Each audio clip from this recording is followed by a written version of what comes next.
Episode number 797. You have a book in you. You're listening to the official BNI podcast with BNI founder and Chief Visionary Officer, Dr. Ivan Misner. Stay tuned for networking and referral marketing tips from the man who's been called the father of modern networking, along with suggestions and insights into getting the most from your membership in the world's largest networking organization, BNI.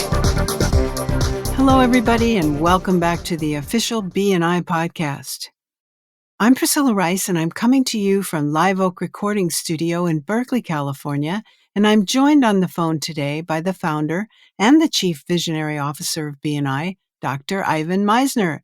Hello, Ivan. How are you, and where are you? I am doing fantastic, Priscilla, and I am on my way back again. This will be my fifth trip to Necker Island, and I'm going to spend a week with Richard Branson and a number of other people on Necker. I've really enjoyed my last visits there, and I'm sure that there will be a podcast or a blog or two based on my visit, which is I'm leaving now, but I'll be there next week. Oh, it sounds so great. I'm totally jealous. Well, I'm excited, so thanks. Okay, well, what is this? Tell us about this. I have another guest. Last week, I had both Crystal and Mark Hansen. Today, I've got Mark Victor Hansen on. He's going to be talking about the topic of You Have a Book in You. Mark, of course, is known as one of the world's best-selling authors of the Chicken Soup for the Soul series. He's also written 1 Minute Millionaire and Ask, the Bridge from Your Dreams to Your Destiny. They have sold over 500 million copies, and he is my guest on BNI Podcast today. Mark, welcome. Ivan, thank you for having me, and I've loved being in Necker. I've loved being with Richard Branson several places. I hope everybody on here gets to see him live because he's probably the best self-promoter on the planet. He is, and his ego does not enter the room before he does. He's a really nice individual to spend time with.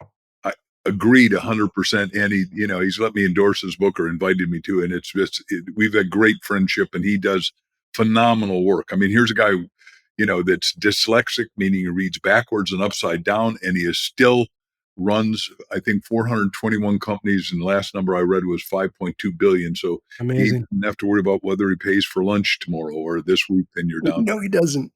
So, Mark, you say you have a book in you. Talk about that. Do you think everyone really has a book in them? Everyone has a story in them. And what we do is we own a publishing company called MarkVictorHansenLibrary.com.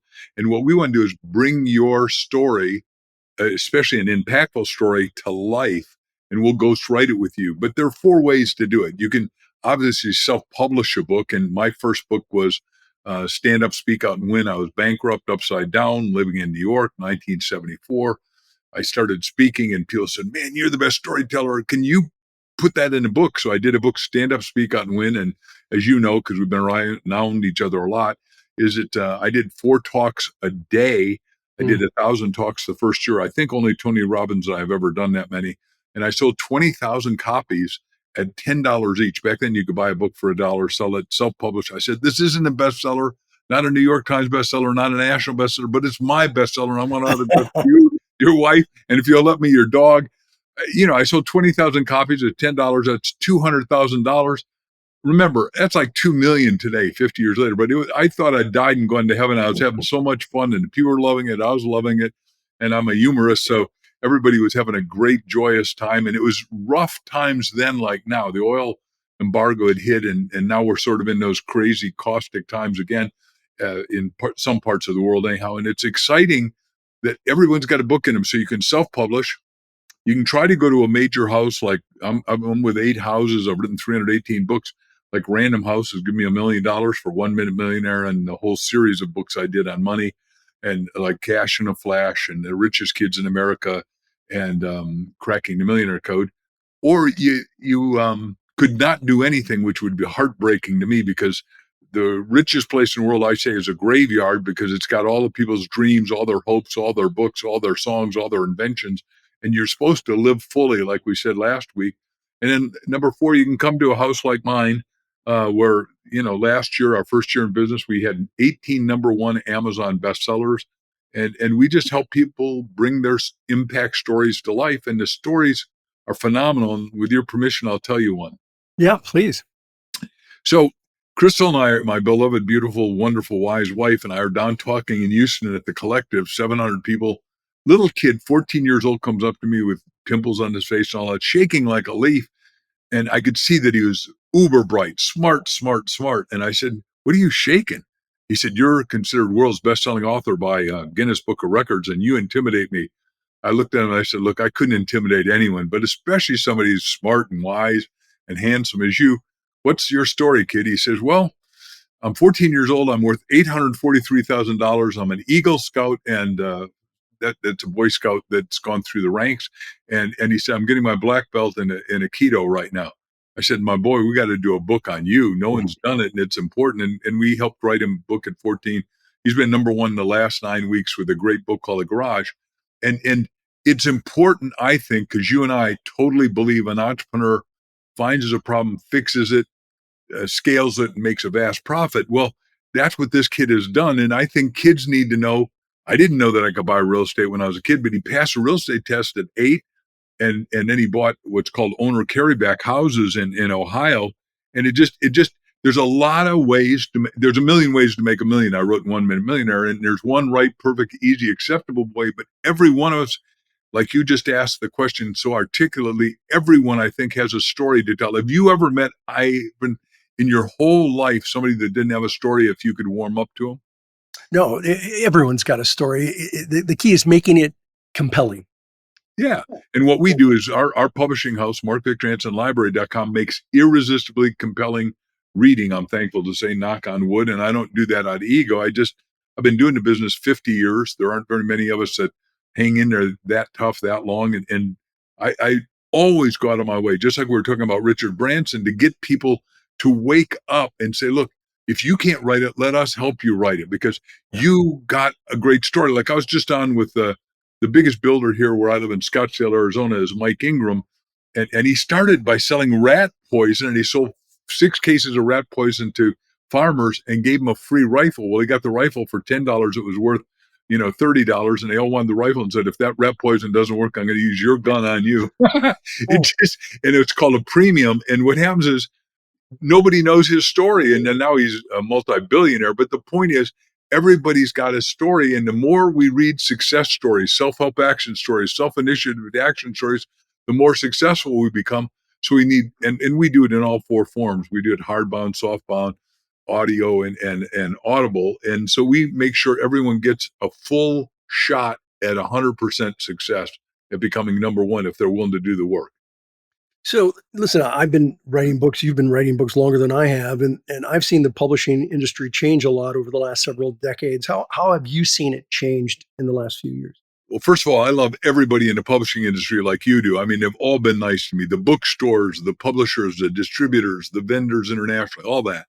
But our thanks to the whole pandemic, the world got shut down. We've gone from, in America, I can't talk about the world, 19,000 bookstores down to 400.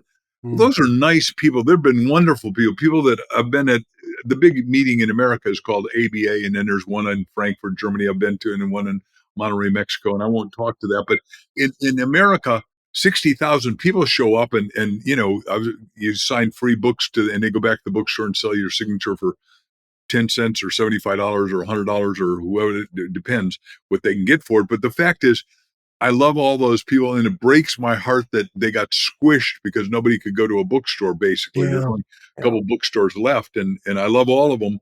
But I want everyone to do their book, and we're finding brand new ways to market a book, which I call bypass marketing, which we can talk to if you're open to it. Yeah, absolutely. But isn't a book, in a way, especially for entrepreneurs, which is my audience, isn't it like a really great brochure to what you do? It's the best door opening business card ever. Back when I was training life insurance, we had a guy named Elmer Wheeler, and in his suit, he had stitch in lining where I would put my glasses. He had little books, and he'd walk up to people and said, "Have you read my best-selling book yet?" And I said, "No, I don't even know who you are." I said, "Well, let me just sign it to you." Because they throw away business cards. They go in this cylindrical file called a garbage can, but nobody throws away a signed book. And if you sign it to the wife and the husband, now you're really home. If you sign it That's to the smart. kids, now you're golden. Yeah. So the signature is what they're paying for, assuming you're selling it like I do, and the book's free. It's an add-in, and it just I want everyone to have a book, everyone to have the thrill, everyone to have the excitement of what it feels like to hold their words, their thoughts, their ideas, their impressions, their message in their hot little hand. So, Mark, you've sold over 500 million books. What do you think makes a book sell? The story, irresistibly compelling reading story. And by the way, just what you said is correct. But I'm going to live be 127 with options for renewal because you live as long as you expect to live if you got it in writing, like you were talking about earlier, and I in previous times. And what happens is that I plan to sell a billion books. And by the way, that's why Jack Canfield, and I got turned down by 144 publishers because the first thing I wrote in my Wow of a Business Plan, I interviewed the 101 best-selling fiction authors and nonfiction. I didn't ask them how to write. You don't walk up to somebody like James Michener or Clive Cussler or Nora Roberts and say, how do you write? Well, hell yeah, you're supposed to know how to do that or get a ghost. But I said, how did you market and sell so many books? I created this Wow of a Business Plan, Ivan. And I wrote a Wow of a Business Plan. We're going to sell 1 billion books. Well, remember, going into a publisher, you look like an idiot because they go, nobody has sold that many and you're not going to either. Well, when I was on the biggest podcast for Amazon with Mark Devereaux, he said, you are the Roger Bannister of books. Do you remember who Roger Bannister was, I? Oh, yeah, absolutely. He broke the 4-minute mile. Right. But do you know what happened? I said, Mark, do you know what happened the next week? And he said, no, what happened? 119 people did it. So I'm breaking the barrier. You and I are here, and BNI is here to be a history maker, a record maker, a new pace setter, and see how far we can go and what we can accomplish and make everything infinitely better. How's that? That sounds fantastic. And Mark, it's a real pleasure having you on BNI Podcast. And those of you who are listening to the podcast, education coordinators, make sure to share this with your local chapter. And make sure to share Mark's website, markvictorhansenlibrary.com. Mark, any last thought? Yeah, I'd like people to go to hanseninstitute.com, Hansen, Hansen. We do it the Danish way, institute.com, and get a free copy of my book, You Have a Book in You. I want you to claim it. It's yours free. You can't beat the price, and it'll make you infinitely better off. And by the way, hit us up for 2. Give one to somebody that you love and care about. It could be your spouse, could be your dad, your mom, your sister, your brother. And I believe something I think you believe, Ivan, that everybody ought to write their autobiography once every decade because all of us morph and change every decade. Yeah. It's like the caterpillar, growing into a chrysalis, it becomes this beautiful butterfly. A lot of you are beautiful butterflies, but you need to write every decade because we all forget so much. Well, Mark, thanks for being on. You and I have known each other for many years, and it's a real pleasure having you on the podcast. Hope to have you back again sometime. Glad to be your lifelong friend, my friend. Thank you. Priscilla, back to you. Okay, perfect. This podcast is sponsored by MeisnerAudioprograms.com. These audio programs will provide you with the tools and the inspiration to powerfully enhance your BNI experience. So check out the great material available to you at MeisnerAudioprograms.com and then use the promo code IVAN50 for 50% off of everything. All of the proceeds go to the BNI Foundation. Thank you so much for listening. This is Priscilla Rice, and we look forward to having you join us again next week for another exciting episode of the official BNI podcast.